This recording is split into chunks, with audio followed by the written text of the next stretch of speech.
Hello everyone and welcome back to my channel. Before I begin, don't forget to join my Discord server called Luca10's Hangar.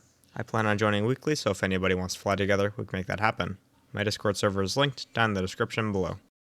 Today I'll be flying out the North American F-100D Super Sabre.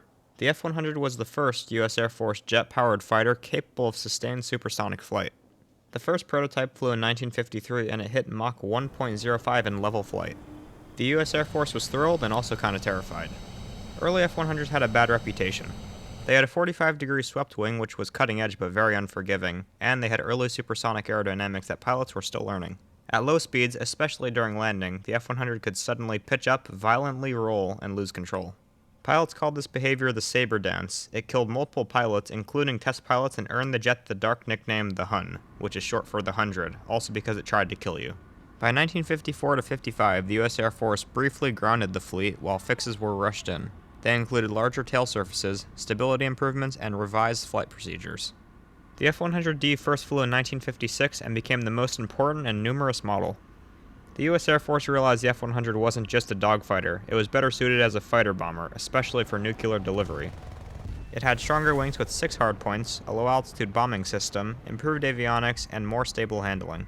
The F-100's armament consisted of 4 20mm M39A1 cannons in the nose, and it could carry 4 AIM-9Bs or 9Es.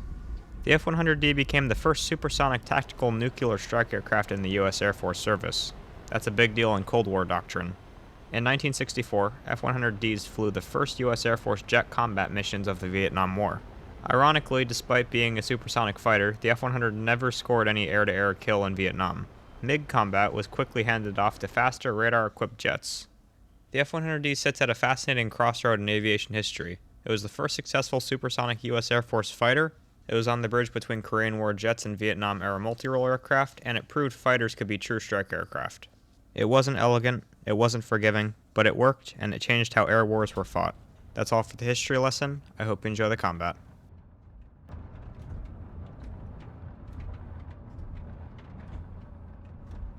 Right now I'm just trying to fly as low and as fast as I can along the canyon. I've got my 3 squad mates, SPD, Honor, and Max, so we're going to try to make this work.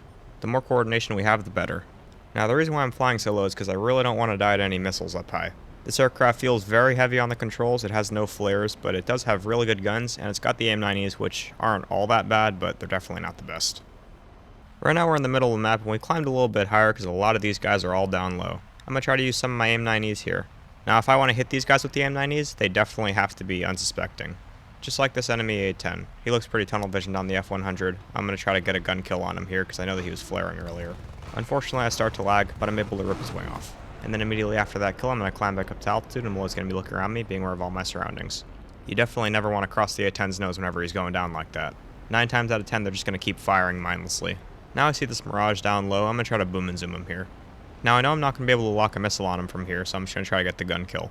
Fire at him there, start to lag again, but I gotta pull up a lot earlier than I normally would because this jet really is a boat. Overall, I think this jet's pretty overhated. I know I said it flies like a boat, but it's really not as bad as some of the other planes here. If you get too fast or too slow, it's gonna feel like a brick.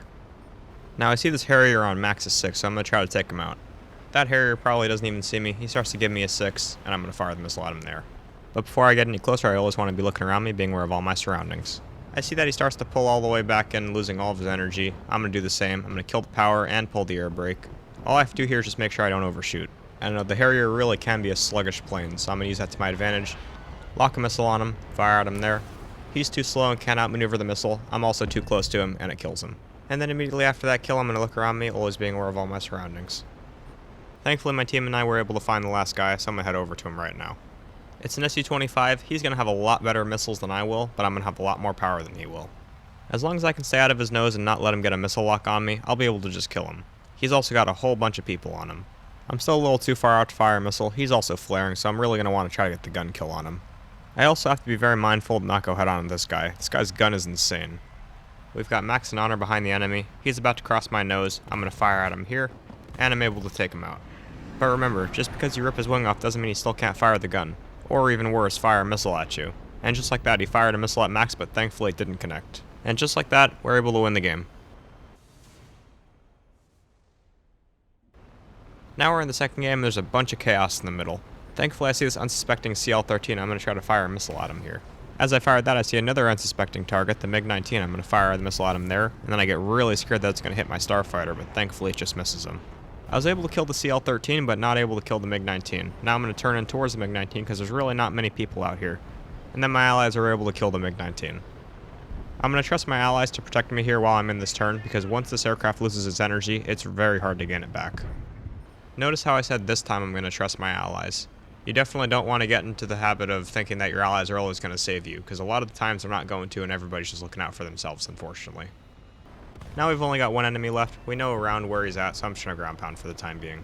The reason why I'm ground pounding and not going out towards the enemy is because he's over by his airfield. I really don't want to die to a missile, and I've already got multiple allies going in his direction already. But just remember, if you don't want to ground pound, you absolutely don't have to. I would just recommend you don't go straight into the airfield because you might die to a missile. The anti-aircraft can be pretty good at times. Thankfully we're winning on tickets in this game, but if you weren't winning on tickets in your game, and you got a lot of allies over by the enemy, just ground pound.